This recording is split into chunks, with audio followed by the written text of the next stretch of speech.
एबे आंचलिक पाणीपाग विज्ञान केन्द्र पक्षर पाणीपाग को नहीं एक बड़ खबर सामना को आसी। तेबे वर्तमान जहाँकि सूचना मिलूँ आगामी 6 दिन पाणीपाग स्थिति पूर्वानुमान करी प्रेस रिलीज जारी कर आंचलिक पाणीपाग केन्द्र।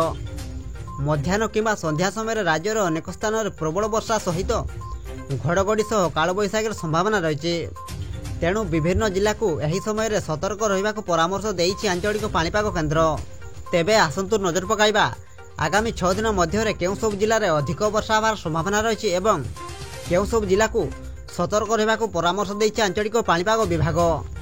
से नहीं वीडियो रे संपूर्ण अपडेट जानिबा, किंतु ता पूर्व वीडियो को गोटे लाइक करंतु एवं वीडियो को आपण मानक सांगसाथी मानक अधिक अधिक मात्रा शेयर करंतु। जदि आम चैनल रे आपण प्रथम थर वीडियो देखुचंती ताहले एबे ही चैनल को सब्सक्राइब करी पाखरे था बेल आइकन को प्रेस करी ऑल नोटिफिकेशन ऑन कर रखंतु। एवं आपण माने यही वीडियोटी को केउं जिल्लारू देखुचंती आमको निहाती भाव में गोटिया कमेंट करी जणांतु। पाणीपाग विभाग तरफ मिलिथिबा सूचना अनुसार 24 तारिख अर्थात आज पई किछि जिला को येलो वार्निंग जारी कर सतर्क करिछि पाणीपाग केन्द्र। यही जिला गुड़िक हेउछि गजपति, गंजाम, कलाहांडी, कंधमाल, रायगड़ा, कोरापुट, नवरंगपुर, पुरी, जगतसिंहपुर, बौद्ध, केन्दुझर, मयूरभंज, सुंदरगढ़, खर्दा, कटक, नुआपड़ा, सोनपुर, बलांगीर, ढेंकानाल, मालकानगिरी, झारसुगुड़ा, संबलपुर, देवगढ़, बालेश्वर, जाजपुर, भद्रक, बरगढ़, नयागढ़ और केन्द्रापड़ा। यही सब जिला गुड़िक गोटे किंबा दुईटी स्थान में प्रबल वर्षा, घड़घड़ी सह झटका पवन 30 ରୁ 40 किलोमीटर घंटा प्रति हेबार संभावना रही। जून 25 तारिख अर्थात आसंता काली पाई मध्य वार्निंग जारी करछि पाणीपाग केन्द्र। मयूरभंज, केन्दुझर, सुंदरगढ़, नवरंगपुर, कलाहांडी, कंधमाल, झारसुगुड़ा, संबलपुर और देवगढ़ भली जिला गुड़ी को सतर्क रहा परामर्श दि जाइछि।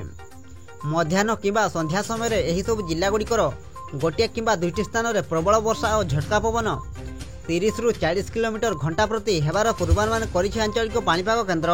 सेहीपरि जून 26 तारिख पाई मध्य अनेक जिला को येलो वार्निंग एवं अनेक जिला को ऑरेंज वार्निंग जारी कर जाइछि।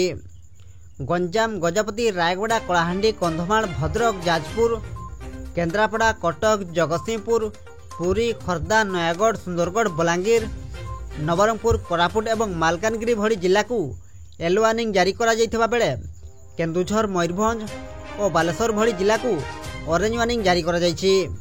एही सबु जिलार गोटे किंबा दुईटी स्थान में प्रबल वर्षा सह झटका पवन 30 ରୁ 40 किलोमीटर घंटा प्रति हेबार संभावना रही।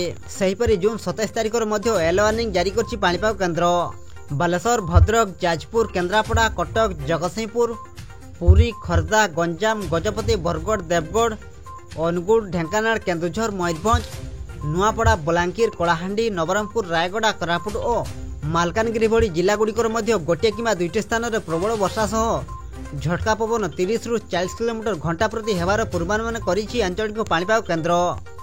यह सहित जून 28 तारिख ରୁ 29 तारिख मध्य केन्दुझर, मयूरभंज, सुंदरगढ़, नवरंगपुर, कोरापुट, कलाहांडी और रायगड़ा जिला गुड़िकर गोटे किंबा दुईटी स्थान में प्रबल वर्षा होबार संभावना रही। सेपटे जून 25 तारिख ରୁ 26 तारिख मध्य ओडिशा उपकूल और यार आखपाखरे 45 ରୁ 55 किमी बेगर पवन बहिबा सह झड़ वर्षार संभावना रही। तेणु मत्स्यजीवी को समुद्र भीतर को न जावाक परामर्श दि जाइछि।